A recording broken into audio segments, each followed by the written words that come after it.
அன்பார்ந்த வானம் புதிய வானத்தினுடைய வலைவலியை பார்த்து கொண்டிருக்கக்கூடிய அன்பு நண்பர்களுக்கு என் அன்பார்ந்த வணக்கம். கள்ளக்குறிச்சியிலே விஷம் கலந்த சாராயத்தை குடித்துவிட்டு இறந்து போனவர்களுக்காக நாம் முதலில் ஒரு அஞ்சலியையும் அனுதாபத்தையும் தெரிவித்துக் கொள்கின்றோம். அந்த கள்ளச்சாராயத்தினுடைய மரணம் அதனுடைய எதிரொலியாக முழு பொறுப்பேற்றுக் கொள்ள வேண்டும் தமிழக அரசு, மாண்புமிகு முதலமைச்சர் அவர்கள் பதவி ராஜினாமா செய்ய வேண்டும் என்ற கோரிக்கை அனைத்து கட்சி சார்பிலையும் வலுப்பெற்று எழுந்து கொண்டிருக்கின்றது.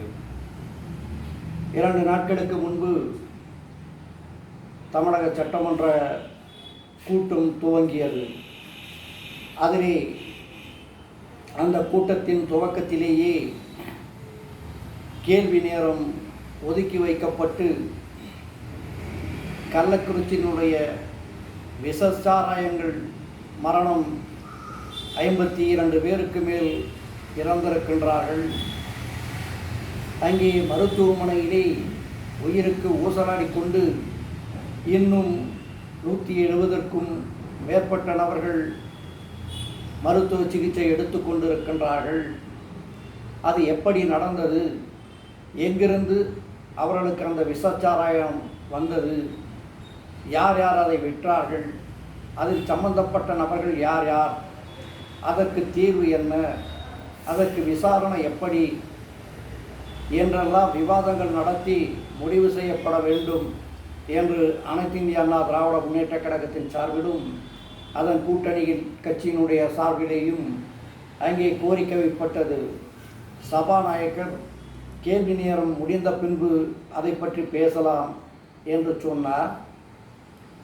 கேள்வி நேரத்திலே என்ன முக்கியமான அம்சங்கள் வந்துவிடப் போகிறது? ஒன்றும் கிடையாது. ஆனால் கள்ளக்குறிச்சியினுடைய விஷச்சாராய மரணம் என்று தேசிய அளவிலே பேசப்படுகின்ற ஒரு பொருளாக மாறிவிட்டது. அது தமிழகத்திற்கு மட்டும் இழுக்கல்ல, தமிழகத்திலே இருக்கின்ற கட்சிகளுக்கும் ஆளுகின்ற கட்சிக்கும் அது ஒரு இழப்புதான். அதனால் அதை நாம் முதலில் பேசி அதற்கு ஒரு முடிவு தெரிந்து கொள்ள வேண்டும். ஆகையால் அந்த கள்ளச்சாராயத்தை பற்றி நாம் விவாதம் முதலில் நடத்த வேண்டும் என்ற கோரிக்கை வைக்கப்பட்டது. அது நிராகரிக்கப்பட்டு அத்தனை எதிர்க்கட்சிக்காரர்களையும் அவர்களை எல்லாம் சட்டசபையினுடைய காவலர்களை விட்டு வெளியேற்றினார்கள். 2வது நாட்களும் அது அப்படியே தொடர்ந்தது. அதற்கு பின்பு அவர்கள் மக்களுக்கு ஆதரவாக களத்திலே இறங்கி பொது இடங்களிலே நாங்கள் மேடை போட்டு பேச வேண்டும், அதை பற்றி மக்களுக்கு அதனுடைய விஷத்தன்மை குறித்தும் எதிர்கால சூழ்நிலைகளை குறித்தும் இனி அப்படி நடந்துவிடக்கூடாது சாவுகள் என்பதை பற்றியும் எதிர்த்து பேச வேண்டும் என்பதற்காக காவல்துறையிடம் அனுமதி கேட்கப்பட்டது. மேடை போடுவதற்காக அனுமதி மறுக்கப்பட்டது. அதிமுகவுடைய போராட்டத்திற்கு அவர்கள் லாரிகளிலே ஏறி போராட்டங்கள் நடத்தினார்கள். இதற்கு முன்பு பிஜேபி சார்பிலே அந்த விஷச்சாராயத்தினுடைய மரணத்தை கண்டித்து ஆளுங்கட்சியை கண்டித்தும் ஆங்காங்கே தமிழகம் முழுவதும் போராட்டங்கள் நடத்தப்பட்டது. அதேபோல் இன்று அனைத்து இந்திய அண்ணா திராவிட முன்னேற்ற கழகமும் போராட்டங்களை துவங்கியது, நிராகரிக்கப்பட்டது. மக்களுக்காக போராட முன்வருகின்ற கட்சிகள் எல்லாம் இப்படி தடுத்து நிறுத்தப்பட்டால் ஜனநாயகம் ஒரு கேள்விக்குறியாகிவிடும், மக்களுடைய உரிமை மறந்து போய்விடும் என்ற ஒரு சூழ்நிலையை வலியுறுத்தி கொண்டிருக்கின்றார்கள். மரியாதைக்குரிய விடுதலை சிறுத்தை கட்சியினுடைய தலைவர் அவர்கள் கூட ஒரு கண்டன ஊர்வலம் நடத்துவதற்காக இருந்தால் அதற்கும் தடை விதிக்கப்பட்டிருக்கிறது. இப்படி கம்யூனிஸ்ட் என்றும் பல இயக்கங்களும் இதை கள்ளச்சாராயத்தை எதிர்த்து குரல் கொடுத்திருக்கின்றார்கள். அதே சமயத்தில் அதிமுகவும் பிஜேபியும் மாநில அரசாங்கத்தினுடைய விசாரணை மீது எங்களுக்கு நம்பிக்கை இல்லை, மத்திய அரசாங்கத்தினுடைய புலனாய்வுத்துறை சிபிஐ விசாரணை நடத்த வேண்டும் என்ற ஒரு கோரிக்கையை வைத்து மாநில ஆளுநர் அவர்களிடம் பிஜேபி ஏற்கனவே கொடுத்திருக்கிறது ஒரு மனு.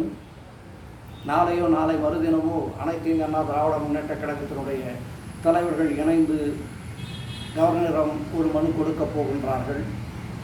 இது தொடரும் என்பது தான் இங்கே காட்டுகின்றது. மற்றும் பொதுமக்களுடைய கருத்துக்கள் மாநில அரசு விஷச்சாராயத்தில் இறந்தவர்களுக்கு பணம் கொடுத்தது, உதவி நிதி கொடுப்பது தவறு. இது கள்ளச்சாராயத்தை ஊக்கப்படுத்தி மரணம் ஏற்பட்டால் நமக்கு உடனடியாக அரசு இழப்பீடு தருகிறது, 10 லட்சம் 15 லட்சம் என்ற ஒரு முன்னுதாரணமாக மாறிவிடும் என்று மக்கள் கருத்தும் சொல்லியிருக்கின்றது. அதே சமயத்திலே உயர் நீதிமன்றத்தினுடைய நீதிபதி ஒருவர் அதை கருத்தை வலியுறுத்தி சொல்லியிருக்கின்றார். அது மக்களுடைய விருப்பத்திற்கு நாம் விட்டுவிட வேண்டியதுதான். இருப்பினும் இந்த சாராயம் இது இன்று நேற்றல்ல, பல ஆண்டு காலமாகவே தொடர்ந்து நடந்து கொண்டுதான் இருக்கிறது. காமராஜனுடைய ஆட்சி காலத்திலே மதுவிலக்கு அமுலில் இருந்தது. அதைத் தொடர்ந்து பேரறிஞர் அண்ணா அவர்கள் வந்தார்கள்.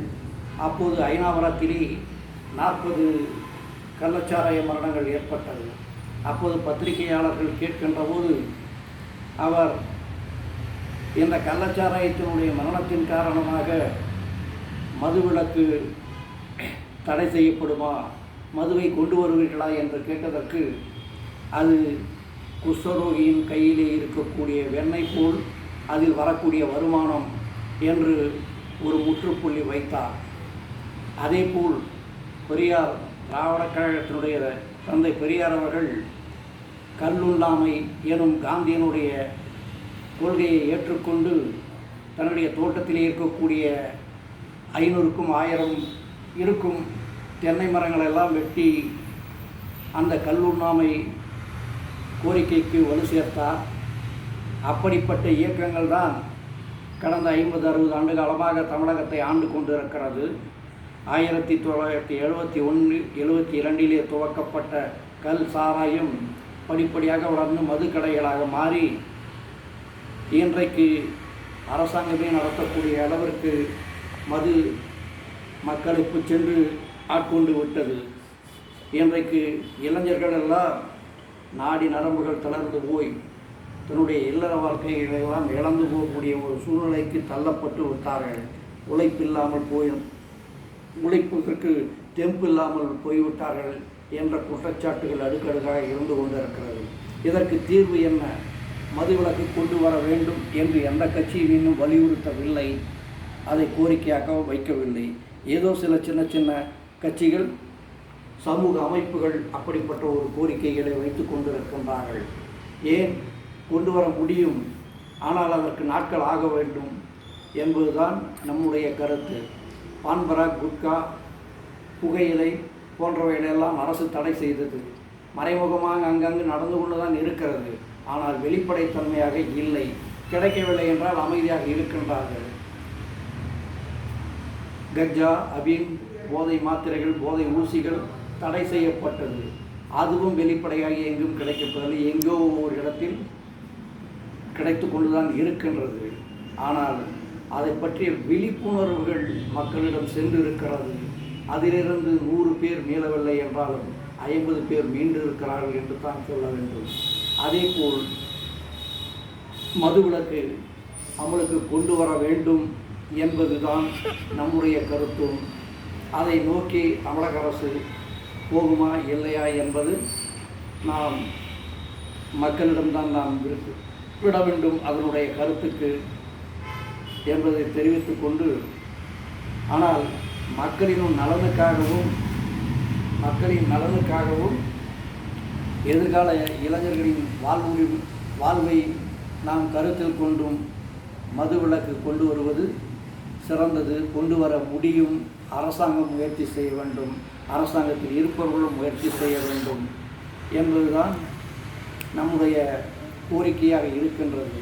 பாதிக்கப்பட்ட மக்களின் சார்பாக இனியும் அப்படிப்பட்ட சாவுகள் வரக்கூடாது என்பதற்காக நாம் சொல்லக்கூடிய ஒரே விஷயம், இனி இப்படிப்பட்ட விஷயங்கள் நடந்தால் கிராம நிர்வாகி முதல் கொண்டு மாவட்ட ஆட்சித்தலைவர் வரை, காவல்துறை கண்காணிப்பிலிருந்து அனைத்து காவலர்கள் வரை அவர்களுடைய வேலை பறிபோகும், அவர்களுக்கு ஓய்வூதியம் கிடைக்காது என்ற ஒரு கொள்கையையும் கொண்டு வர வேண்டும்.